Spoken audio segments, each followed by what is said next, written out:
gravity in and of itself is not something which you can empirically see. You can't see it, or hear it, or feel it, or touch it. Empiricism, no. I'll tell you what I mean. No. You saw the effects of gravity. You didn't see gravity. Okay. You see what I'm saying? So if I were to ask you, you believe in gravity, but you have no evidence directly of its existence. All you have is evidence of the effects of gravity. Gravity, if I said to you, look, gravity is actually an angel. Wait a minute. What did you say there? If I said to you, look, gravity is not actually gravity. Gravity is a range of angels pulling down objects on celestial bodies like Earth or planets, planetary bodies. That's what gravity is, or in the cosmos. So gravity is in fact angels. I'm not going to call it gravity anymore. I'm going to call it the angels that pull down objects on planets. I have as much of a truth claim, a legitimate truth claim, as the scientist who's referring to gravity as gravity. The only difference is a semantical difference. Yeah, but you're both wrong. No, both of us have... We're going to have the same conversation we had last time. No, I'm not saying that... Because it comes down to but it's science or God, and you chose God. No, look. We're not both wrong. Both of us have... Hold up. Let me tell you why we're not... Yeah, sorry, go ahead. Both are unproven and both semantical. Then why choose one over the other? You're just as bad as the other side. I haven't said, by the way, that I believe in angels. But I'm just saying, angels... There's no angel of gravity in Islam. I'm just saying that... I know. I'm giving you just an example, right? If I said if, and if is a conditional. Sure. But what I'm saying to you is, for you to say it's both wrong, you can say it's both unfalsifiable. Unproven, yeah, unfalsifiable, right? To take Popperian kind of logical understanding. It's both unfalsifiable. Just because something is unfalsifiable, it doesn't mean it's wrong.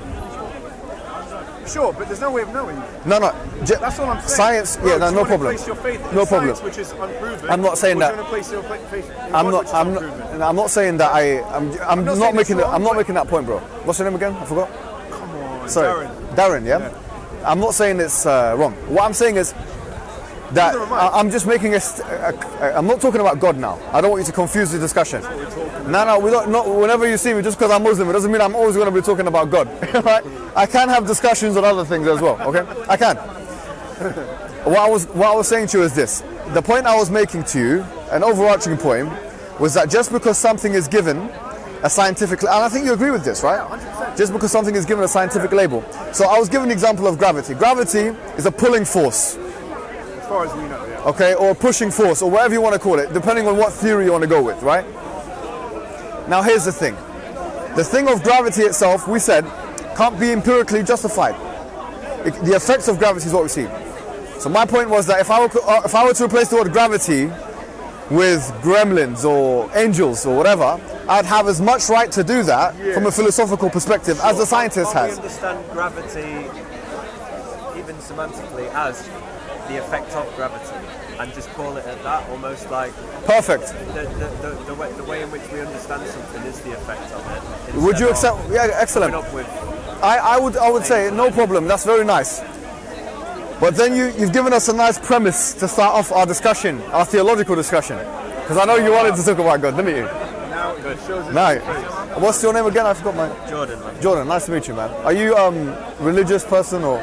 I'm more scientific. More scientific. Yeah. Okay. So it's perfect you said that, right? I'm happy you said this, because you said that we can understand something through its effects. You know, there's a beautiful, interesting quote of the Arabs. One Arab man, he said, "Al-ba'iratu tadullu ala al-ba'ir." Said that the entrails, or you could say the entrails of the camel, is proof that the camel was there. Yeah? Or footprint. Yeah. Or the camel. You know, your footprint. You know, whatever. It's yeah. Al-ba'ir tadullu ala al-ba'ir. So here the point is, the effect of something gives us reason to believe of something. Gravity is a perfect example of that. You've never seen gravity. You've never heard gravity.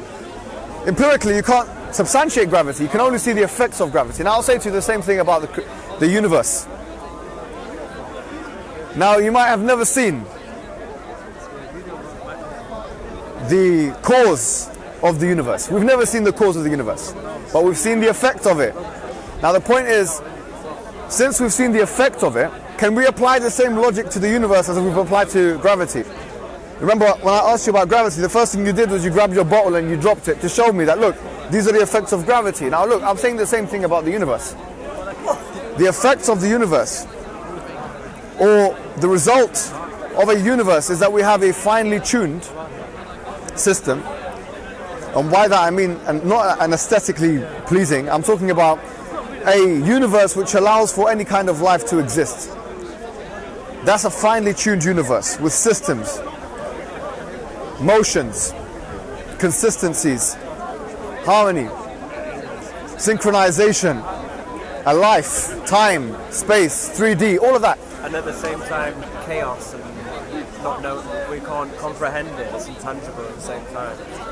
Chaos is another way of saying randomness. And randomness doesn't exist. Randomness is a word human beings use to describe that which they don't understand. Yeah. I agree with you. So here, just because, and this is called the argument from ignorance. It's a very classical logical fallacy. Just because you don't understand something, you don't understand a black hole, you don't understand the problem of evil, it doesn't mean that this result is that this thing is falsified as a result. That the result is it's a creation of a God. No, that's the gap of the God of the gaps argument. But you can say the same thing of science. You have the science of the gaps argument. Both the same. Yeah. So the point I'm making, taking a step back here, the question is, we have the effect, which is the universe. What is the cause of this universe? What do you think the cause of the universe? You asking him? No, he's asking him. If we agree with if we agree with a cause and effect premise, what's the cause of the universe? I mean, there's lots of different theories that come from lots of different ideals. So if we choose one of them that you're convinced as a man of science. I mean, the option's open to us at the moment in this argument of creationism. Yeah. And the Big Bang or science. I mean, I will say I don't know what the cause of the universe is. I don't have a clue. And I don't know if I could even comprehend it, maybe. How do you know that gravity is either a pulling or a pushing force? How do you know that? Because the two theories that we have, really, Newtonian/Einsteinian, is either it's going to be a pulling force or pushing force. I mean, that's the two options you have. It's not really that difficult. How do you know that gravity is either a pulling force or a pushing force? How do you know that? Dependent on where the mass of the gravity is, like, and where you are in relation to. So if I have this thing here, or if you have that, it's going to go down. It's going to go from an elevated ascension position to a descended position or a declined position. Isn't that correct? Yeah, go on. And that downward motion suggests either something is pushing or something is pulling. Probably. Isn't that right? I mean, I know physics is much more complicated than that. I'm not a physicist. But it's logical, isn't it? Physicists would say it's relatively a pulling because of the attraction of mass. No problem. I'm saying, how do we come to a conclusion that it's either one of those two things? How? Physicists would come to a conclusion. But you're using a kind of deductionism. Physics and logic are inextricably linked. Physics, because the language of physics is mathematics at the end of the day. Geometry is part of maths, and logic is part of geometry is logical, right? So from that perspective, if we're talking about gravity, we're talking something pulling, something pushing, something compressing, something like this, right? Now, why did we come to that conclusion? We came to that conclusion with a deduction, a kind of inference to the best explanation. We say, okay, well, look, if it's coming down, either something is pushing it or something is pulling it. Now, I want you to apply the same exact logic, because you're 100% sure, and I'm 100% sure that gravity exists. I'm not sure if you're 100% sure. You know, okay, maybe not yourself. But that there is a force that's pulling or pushing or creating this kind of movement, okay? And that they call it in the vernacular, the scientific vernacular, gravity. Let's apply the same logic to the universe. So we have... Pardon? They're two different things, though. You're trying to equalize them. Clearly, the creation of the universe is clearly different from dropping your cup on the floor, bro. Well, no, look. I can conclude that my cup dropped. Can't conclude, I'm not really trying to make analogies with it. I'm just trying to With respect to the universe, forget the gravity thing. we make decisions on a daily basis as to what is what. So in other words, why we believe in certain things. Your dad and all that. Yeah, we did that, bro. No, but not just your dad's your dad, but we make deductions on inferences on a daily basis, right? Physicists do the same things, logicians do the same things, and mathematicians do the same thing. Everyone does the same thing. Now what I'm saying is that the same way as we've come to inferences about gravity, we can do the same thing about the universe. It's not that difficult. Just because there is a narrative now, and I'm going to use the word, but it's a post-colonial narrative, yeah? Wow. That was deep. Yeah, it is a post-colonial narrative, right? It is a Western, in my opinion, it's a Western narrative, right? A post-Enlightenment narrative. Yeah, fair enough. Yeah, which is a postmodern narrative in many ways as well, which is pushing us to believe in that atheism is some kind of alternative theistic explanation. But we ain't atheists. I'm not saying that you are. Going back to the universe and the way that scientists are looking at how it was created, or almost like the cause. They're looking at the relativity of stars to us and the way in which they're moving away, and tracing it to a source almost, like a cause or somewhere where it started. Singularity. Or the Big Bang, or saying that it started here and then spread out.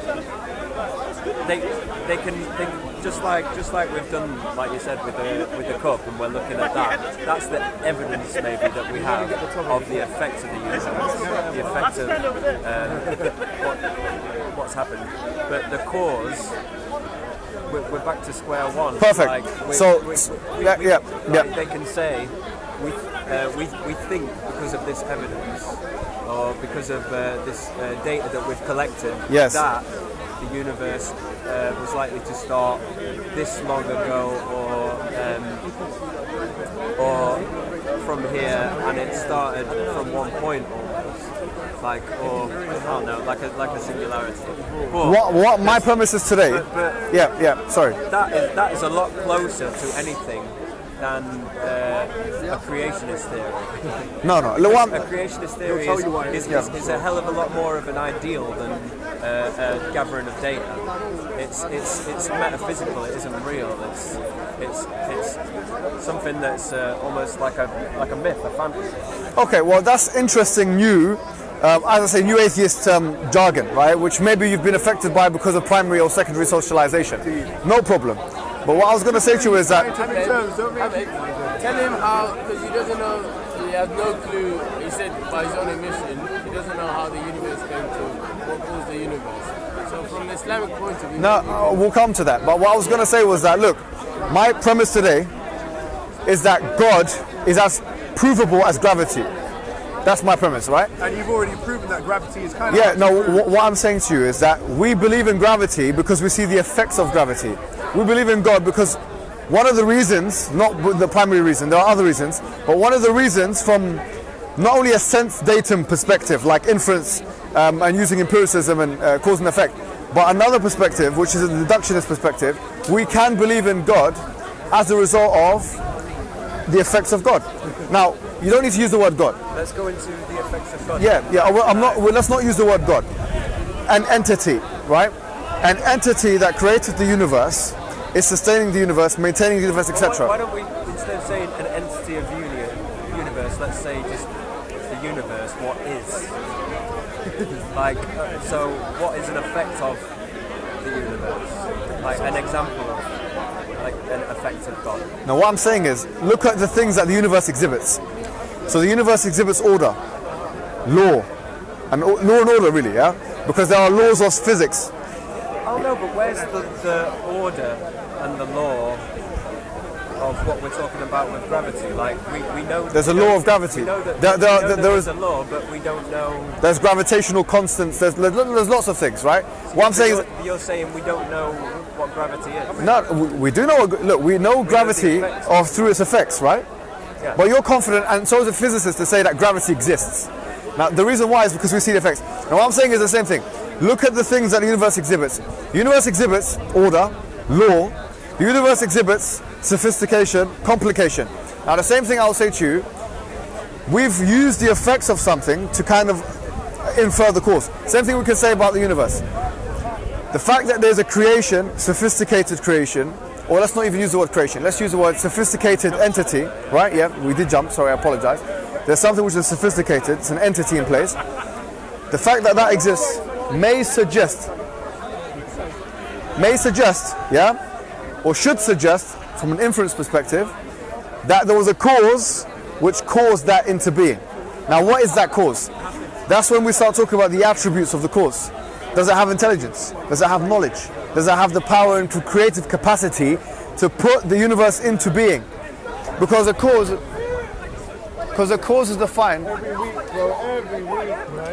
Because a cause is defined as something which brings rise to phenomena. Forget this. But is it comprehensible? What is? The cause of the cause that we're talking about. You're saying intelligence, but we're using Can you comprehend it? Words and ways of understanding that we know. Can you comprehend it right now? If I said to you there's an intelligence. That's what I've said. Like about the cause of the universe, I don't know it, and I'll gladly admit that I don't know what the cause of the universe. No, but what I'm saying to you is, you know gravity through its effects. Why can't we use the same principle with the universe? Because the universe. But it's hard for us to compare gravity with the universe. Why?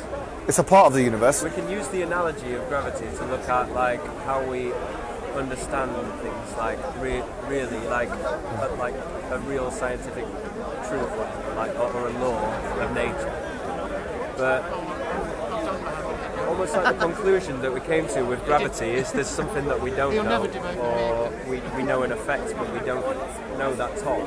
So it is like a leap of faith to say, when we're looking at the universe and applying that same theory. And it's a leap of faith to say that gravity exists. It's the same. It's the same leap of faith when you say gravity exists, isn't it? Yeah. Well, have you ever doubted gravity? But I can say gravity exists and also say I don't understand it. Yeah, I think that's. Yeah, no, that's no problem. No, that is a fair point. But that is called the fallacy of incredulity. You say something is so amazing. That's jargon, man. What does that mean? Hey, I'll tell you. No, go on, explain it. So the fallacy of incredulity. So it's an informal logical fallacy, which is applicable in some cases. Something is so complicated that I just don't get it. But just because you don't understand it, it doesn't mean it's not true. No, but we're not denying gravity. We just don't know how it works, for example. Okay, but we don't deny the existence of the universe. We just can't. Exactly. We don't need to know the intricacies. We know on a fundamental level that it's some kind of force. Sure, but imagine take this paper cup. I know the intricacies of how it was made. Use plastic, paper, etc. I know the intricacies, so I can make a determined conclusion that it was made like this. I don't know the intricacies. I like this discussion, though, guys. I mean, I like it. Well, no. I'm happy with this. Now, I want to I just want to just kind of you wrap up. Intricacies help you determine things. No, yeah. If you don't know the intricacies, making a conclusion might be a leap of faith in the scientific or the religious. Whatever. Yeah, for sure. I think that you're right. They're not unimportant details, for sure. And I think there's a lot of agreement here in what we're saying. And I think what we need to do, I swear to God, I'm not doing this on purpose. We've had that discussion, cause and effect. I just want to say one more thing, completely off topic. Wait a minute. Why am I changing topic? One more thing. If you want to say something before, are you going to shake my hand? I don't mind, but I just want to say one more thing, okay? I want to ask you, I want to throw it out there, man. I do. I want to really throw it out there. Just one thing. We talked about cause and effect, whatever. You've heard my argument. You know it. I don't think you need to hear more of it. I want to ask you a question, and I'm going to do this with people like yourself, because I think it's really important now. Sorry, I'm a touchy guy. I touch a lot of people. All right? I want to ask you a question. What's your purpose of life? Change the topic nicely. No, we've done it. We've done the topic now. We're going to start regurgitating information or repeating ourselves. So that's done. Let people think about that. Second question. What's your purpose of life? What is the purpose of life? Would you be willing to tell us yours first? Yeah, no problem. Do you know what? I've been reading some... Can I say one thing? Yes, of course. He's wearing trainers, socks, whatever. Everything has a purpose. His purpose of life is to keep warm. I get you. So you're going... Everything he's wearing has a purpose. Who's more complex, him or his socks? Tell me that. You've been listening to Ali Dawah, haven't you? No, who's more complex? Let them answer, Mohammed. Okay, let them answer. Him. Alright, does the socks design? Huh? Is these socks designed?